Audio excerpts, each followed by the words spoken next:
Here with another episode of Local Roots. Hi, I'm Todd Studer. And coming up today, we have a very special program for you. We are going to visit with Esther Arkfeld.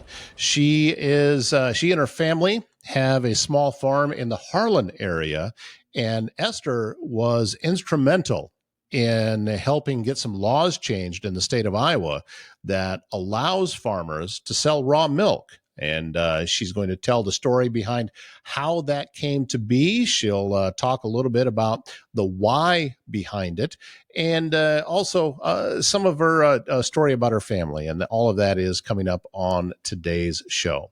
If you have a leak, a clogged drain, or if you're planning a big remodel, Waldstein Plumbing in Council Bluffs has you covered with fast, reliable service and expert craftsmanship, handling everything from small repairs to major installations.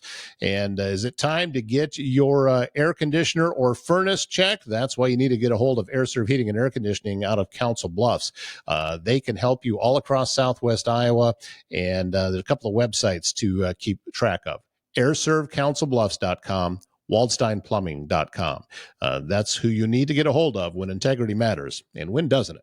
That's Travis Waldstein and his son Hayden heading up everything that's going on over there. So again, airservecouncilbluffs.com, waldsteinplumbing.com. Also, if you're looking to buy or sell your home, be sure to turn to Blake Hunter, your trusted realtor with Berkshire Hathaway Home Services. Blake knows the local market and is dedicated to helping you find the perfect place to call home.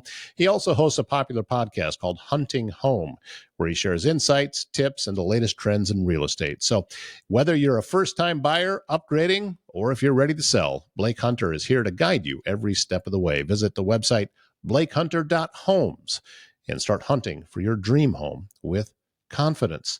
And also coming up next weekend, it's Hoodoo Days, and out in front on 4th Street, you'll see activities going on at the Unique Boutique Iowa. That's at 101 4th Street in Neola. They are your destination for trendy clothing, accessories, and distinctive gifts. So look for Jamie, and she is very instrumental in Hoodoo Days. And I'm going to be heading up there tomorrow. I got invited to judge the barbecue, or not tomorrow. What am I talking about? A week from tomorrow.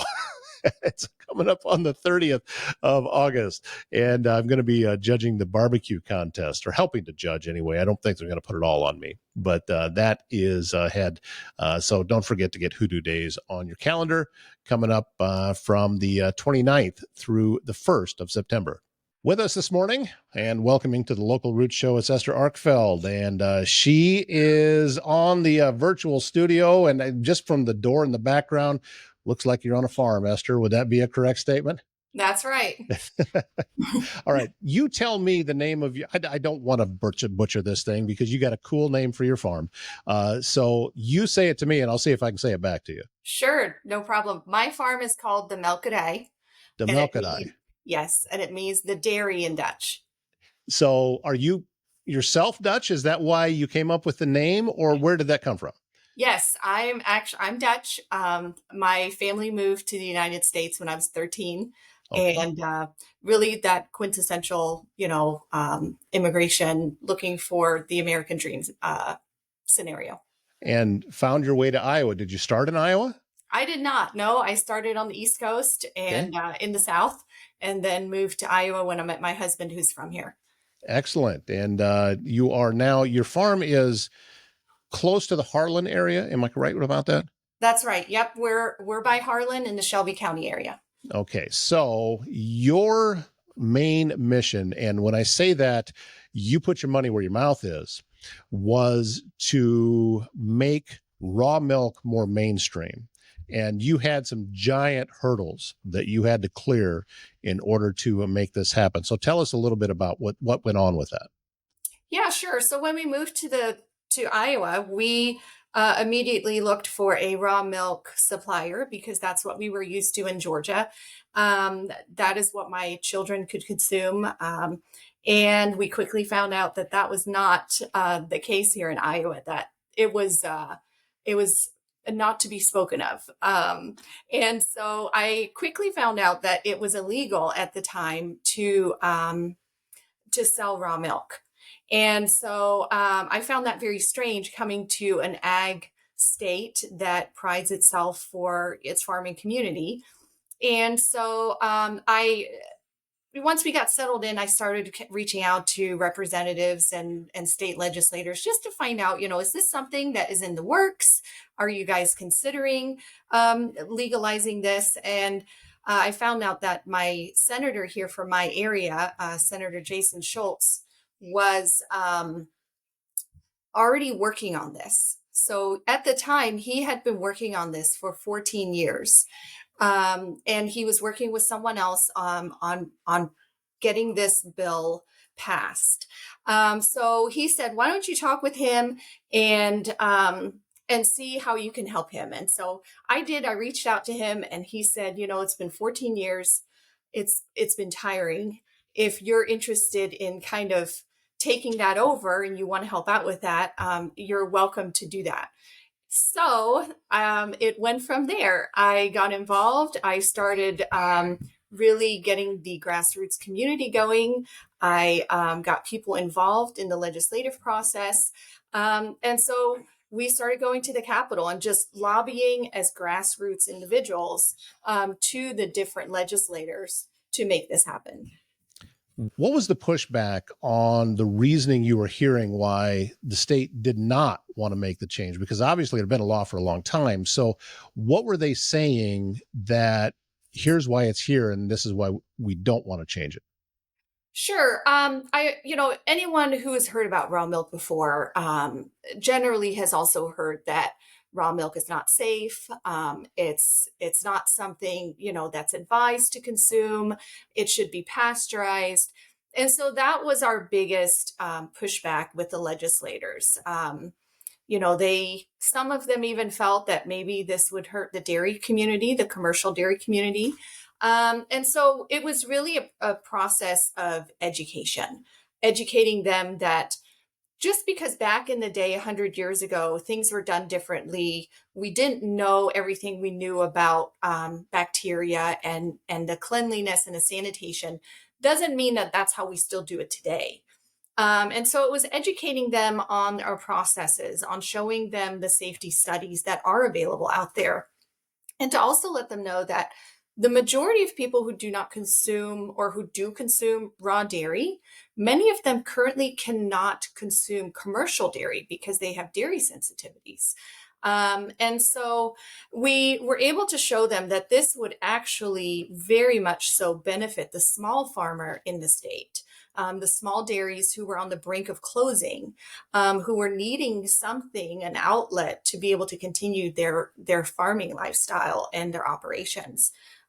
And so through communications, lots of one-on-one meetings at the Capitol, we were able to have them see that this is really something that was necessary. The other point was that at the time, every state surrounding Iowa already legalized it. And so, and at the time there were 45 states in the country who allowed access to raw dairy in one way or another.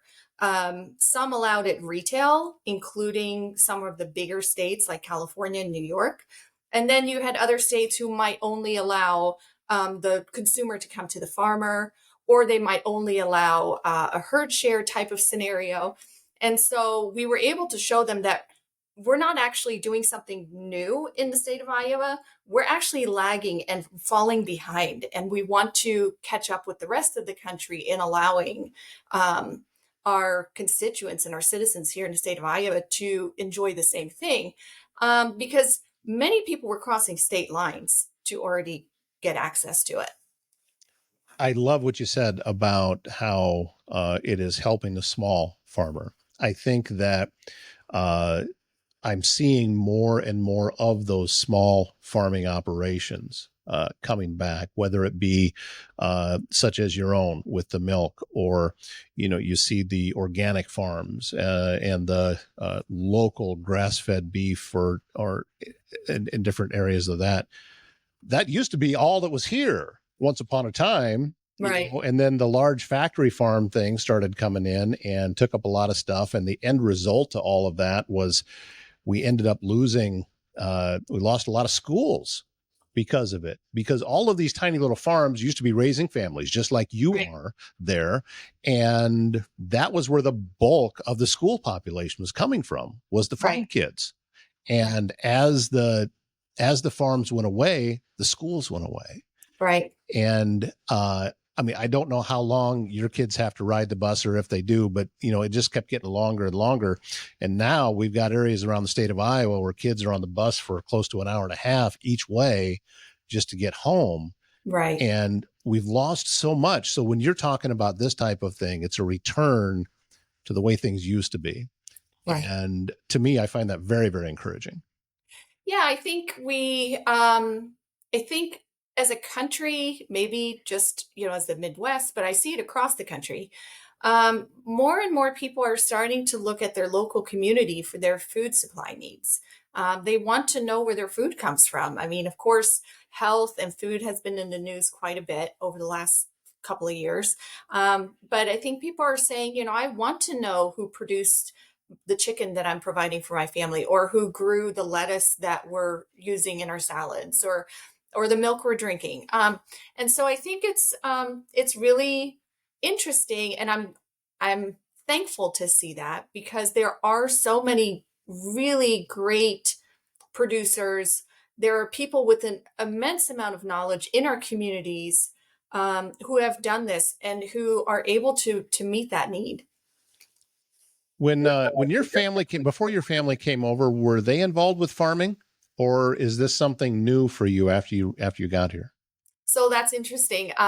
No, our family were not farmers. I grew up in a farming community in Holland, very small farming community, where the kids I went to school with had, their parents had farms, and they had dairy farms or beef farms or grew crops. And so moving here, if you had asked me 15 years ago if this is what I would be doing, as at the time I had a career and I was in the city, and I would have said you were crazy. But it's interesting how having a family changes that. Um, and I mentioned this to you a little bit earlier, but my first daughter was not able to consume raw or a commercial dairy, that was turned into formula. And so when I was not able to nurse her anymore, obviously she needs some form of nutrition. Mhm. And so that's when my research started. And the only thing that she could consume was a raw milk formula. And Um, I know that you talked about how long overall the process took, but when you started having the conversations in Des Moines, how long did it take then before you were able to sway enough people to make that change and to make raw milk available again? as far as the legislators, or within the community? As far as the legislators go, because the ones that are actually in charge of changing the laws, Mhm. was that a hard process, or was it just a matter of having enough conversations?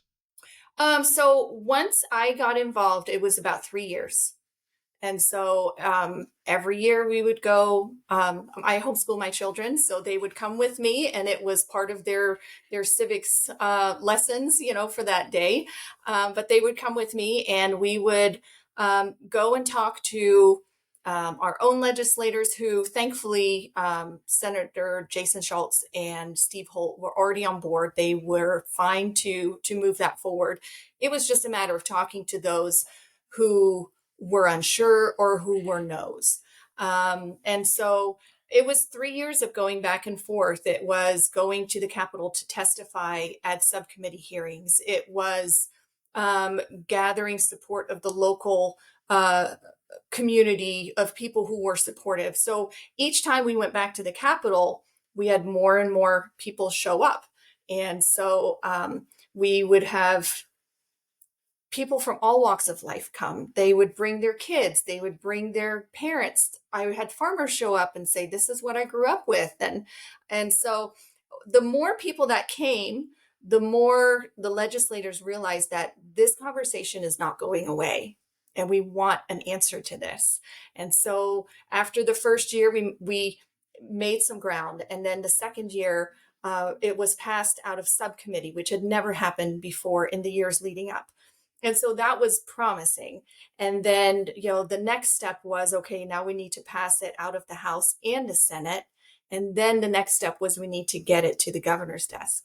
So legislative processes, getting laws changed takes quite a bit of work.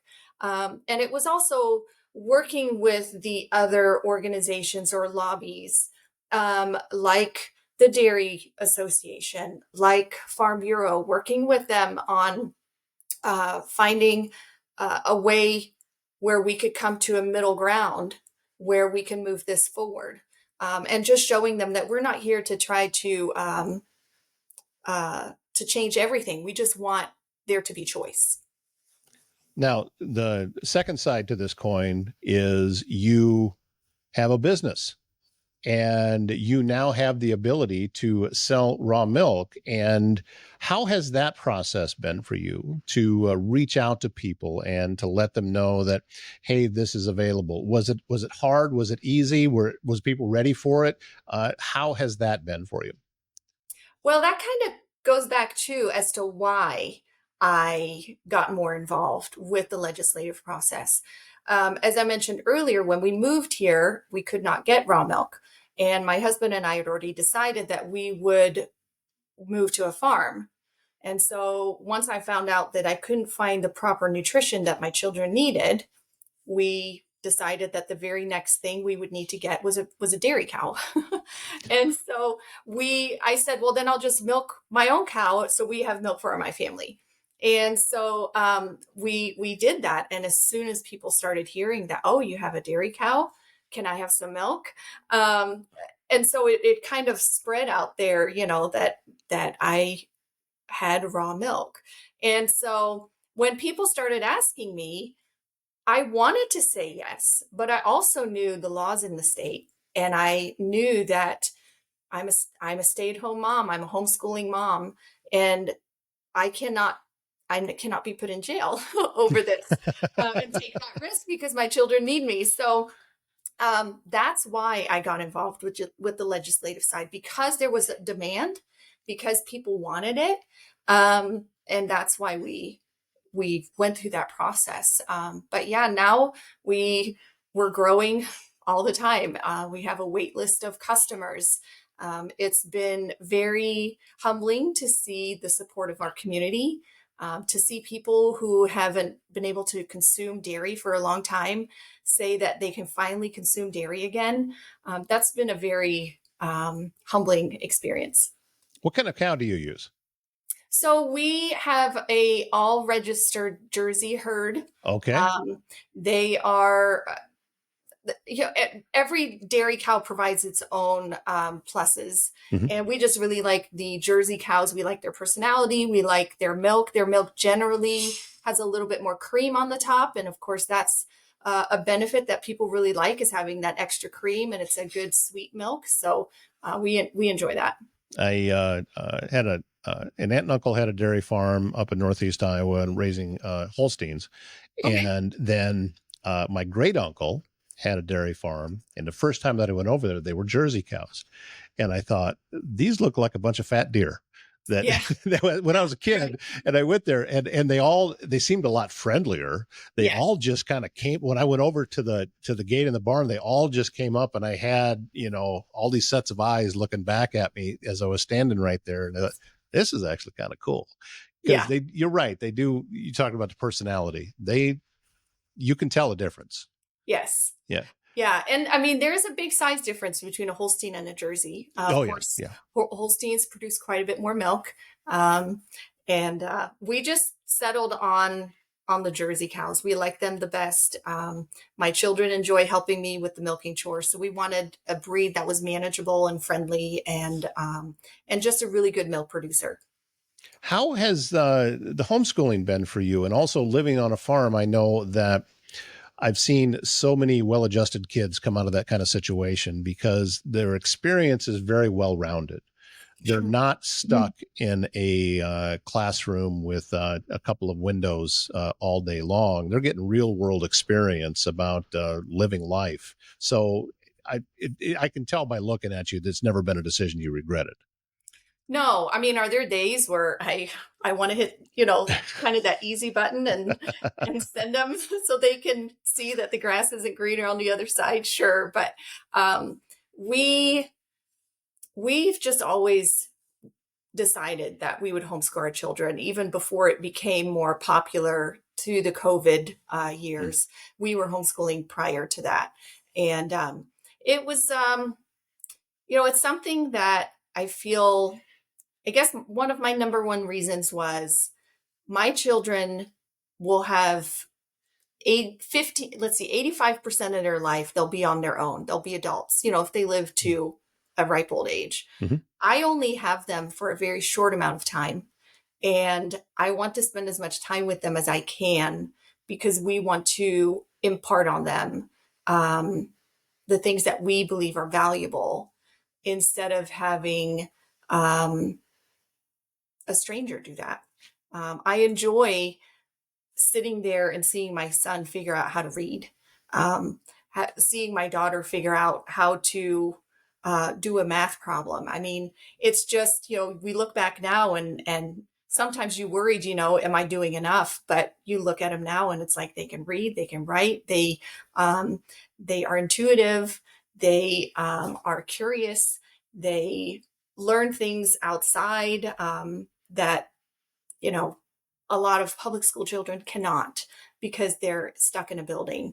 And I'm not saying that our choice is better than the other. Every family is unique and every family has their own decisions to make of what makes sense for their family. But for our family, this has definitely been a wonderful decision. And to have them help on the farm, for them to see a life cycle, for them to see whether it's a cow giving birth or the milking process or growing a garden. Those are all things where they can see where their food comes from and what the life cycle is. And hopefully that produces in them a bigger appreciation for their food, for their health, and to let them know that they have the ability to make their own choice in that. Well, and I think that that's the moral of all of this that you've been talking about today, Esther, is choice, and Mhm. to have their own choice. Because for some people, it's the store bought milk is what they like and what they want, and that works for them. You had a different situation, so you went to bat not just for your family but for a lot of others, Right. and uh, thankful for and thank you for your willingness to stick your neck out in a way that a lot of folks wouldn't, and um, grateful that you reached out and so we could tell your story, and thank you very much for being here in Southwest Iowa. This is quintessentially the types of stories that I like to tell and help be told. Let me put it that way, because it's not my story, it's yours. Sure. So thank you for that and wish you nothing but continued success. Well, thank you very much. And if I may, there are other small dairy farmers here in the Southwest area. If you want to find raw milk or a farm that you would like to get milk from, there is the Weston A. Price website. Mm-hmm. There's realmilk.com that also offers a list of farmers. And then there's the Raw Milk Institute. So we are certified with the Raw Milk Institute as a dairy. We were the first in the state of Iowa to become certified. And so our requirements are a bit stricter in regards to our bacteria testing and things like that. But all of those websites are available where people can find, hopefully, a farmer close to them. And I always recommend to people, before you make a decision, go visit with your farmer. It's important that you get to know them. It's important that you go see the operation. You want to make sure you're comfortable with the way they operate. Not all milk is created the same. So, we offer farm tours by appointment if that's something that people want to see before they, dive into this topic. So, just want to put that out there as options. Absolutely perfect information. Thank you so much, Esther Arkfeld, for your time, for your dedication, and for your story. It's been a great experience. Well, thank you, Todd. I appreciate you giving us time to discuss this. So Esther and her family move here from Holland, and she ends up having just a quintessential American story. And I think that she's an inspiration for what can be done. If changes need to happen, you just put your head down and you get going. And she is proof of that. So thank you, Esther, again for being on the show. Castle and Associates of American Family Insurance, your local insurance provider for all of your home, auto, life, business, and farm insurance needs. 4 convenient locations. They are in Trainer, Council Bluffs, Bellevue, and in Elkhorn. They are local and in your neighborhood, ready to help you navigate the complexities of insurance today. Travis and his team will educate, advise, and simplify insurance, all to protect those things you cherish most. Give them a call for your free quote. And do you or does someone you love need in-home care? Home Care Advocacy Network helps you maintain your own privacy in your own space while still receiving care and support with a personalized touch. Aging in place is critical for many people.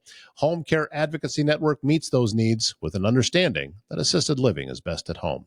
HCAN of Southwest Iowa brings you the personal touch to care at home. Visit hcan.com/Southwest Iowa to learn more. It's going to wrap up today's show and also wrap up the week. How about that? We've made it all the way to the end of another week. I hope you have a wonderful weekend, and I'll see you back here Monday morning. My name's Todd Studer, and have a great Friday.